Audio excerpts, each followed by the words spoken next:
Pangkeun nami abdi Cika Ananda Wijaya ti kelas 11 MIPA genep. Bismillahirrahmanirrahim. Assalamualaikum warahmatullahi wabarakatuh. Sampurasun, kumaha damang sadaya? Sehatnya? Mugi kasehatan tiasa teras maparangan urang sadaya. Langkung ti payun, hai urang sasarengan padatkeun puja sinalang puji ka Ilahi Robi, anu mana tos masihan sempetan sareng kanikmatan anu luar biasa ka urang sadaya. Mugi kabajikan tiasa teras maparangan urang. Teu hilap haturan nuhun ka hadirin sadaya anu parantos sadia ngadangukeun biantara ieu. Di kesempatan ieu, kuring bade ngadangukeun biantara ngeunaan kuring Sunda, kuring Bangka. Perhataskeun leres-leresnya. Di zaman kiwari, sadaya aspek teh jantan cara ranggih.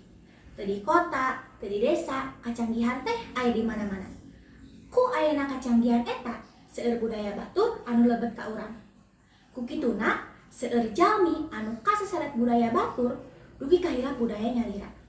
Salian ti eta, aya oge jalmi anu kuat ka gengsi nunjukkeun atau ngangge budayana. Contona di urang, seueur pelajar atau remaja anu gengsi nyarios ngangge basa Sunda.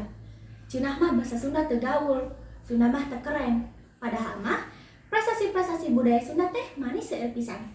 Malah bakatku seueur kata keren teh tecekap ngagambarkeun sakumaha hebatna prestasi budaya Sunda. Budaya-budaya ti urang teh seueur anu tos diakui dunia. Contona wayang golek, tari jaipong, sisingaan, tarian kuda renggong, degung, jeung nu sanesna. Ti 5 contoh anu tadi disebatkeun sadayana pernah dipitonton ku dunia. Hebat pisannya. Salian ti eta seueur artis-artis di Indonesia anu asalna ti Sunda. Contoh Kang Sule, Teh Rosa, Bapak Doel Sumbang, jeung sajabana. Tapi anjeunna teu gengsi, malah mah bangga tur ngiring ngalestarikeun. Padahal anjeunna tos nganjak di kota.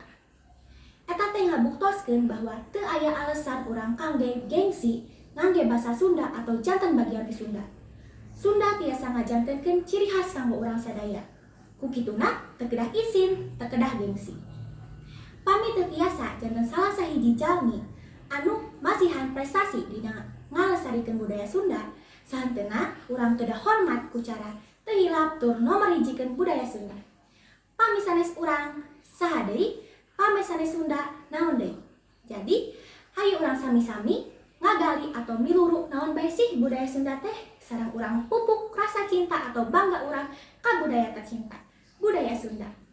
Kuring Sunda, kuring bangga. Tanah Sunda, pusat budaya. Ka Pasar Baru meset ucing. Ucing datang hilap di Paraban. Tah sakitu wae diantara ti kuring. Hapunten bilih aya kalepatan. Hatur nuhun. Wassalamualaikum warahmatullahi wabarakatuh.